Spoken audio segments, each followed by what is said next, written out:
ప్రభుత్వం ఉగ్రవాదులను పెంచి పోషిస్తోందని భారత్ ఎప్పటినుంచో ఆరోపిస్తోంది. అనేక వేదికలపై దాయాది దేశం తీరును ఎండగడుతోంది. ఇవన్నీ అవాస్తవాలంటూ కొట్టిపారుస్తూ వచ్చిన పాక్ తొలిసారిగా తన బండారాన్ని బయటపెట్టుకుంది. అమెరికా కోసమే తాము ఉగ్రవాదులకు శిక్షణ ఇచ్చి ప్రోత్సహిస్తున్నామని, అగ్రరాజ్యంతో పాటు పాశ్చాత్య దేశాల కోసమే ఈ పాడు పని చేస్తున్నామని పాక్ రక్షణ శాఖ మంత్రి ఖ్వాజా ఆసిఫ్ తాజాగా పేర్కొన్నారు.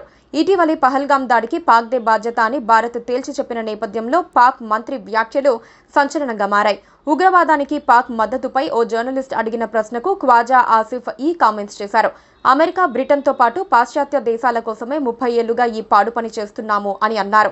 అయితే ఈ తప్పిదం వల్ల తాము చాలా నష్టపోయామని చెప్పారు. సోవియట్ యూనియన్ కు వ్యతిరేకంగా యుద్ధంలో తాము భాగంగా కాకపోయి ఉంటే, ఆ తర్వాత 9/11 దాడులు ఇవన్నీ లేకపోయి ఉంటే మా ట్రాక్ రికార్డ్ కు తిరుగు ఉండేదే కాదు అని చెప్పుకొచ్చారు. సోవియట్ యూనియన్ తో ప్రచండ యుద్ధం రోజుల్లో పాక్ అమెరికాకు వత్తాసు పలికిన విషయం తెలిసిందే.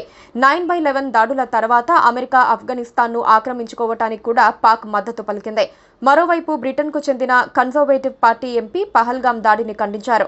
ఉగ్ర సంస్థల వెనుకున్న పాక్ మద్దతును కూడా ఎండగట్టారు. ఈ దాడికి కారణమైన లష్కరే తోయిబా ఓ పాకిస్తానీ సంస్థ. జమ్మూ కాశ్మీర్లోని అమాయకులను ఈ సంస్థ టార్గెట్ చేస్తుంది. ఇది విచారకరమైన వాస్తవం. ఉగ్రవాదులకు పాక్ మద్దతు ఉందని అన్నారు.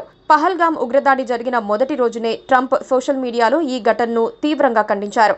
తీవ్రవాదానికి వ్యతిరేకంగా భారత్కు అమెరికా మద్దతుగా నిలుస్తుందని ప్రకటించారు. మోదీకి, భారత ప్రజలకు సంపూర్ణంగా తమ మద్దతు ఉంటుందన్నారు. పహల్గాం ఘటనలో మృతి చెందిన వారి ఆత్మకు శాంతి కలగాలని ప్రార్థిస్తున్నట్టు చెప్పారు. Please subscribe to KTV Telugu. KTV Telugu. KTV Telugu.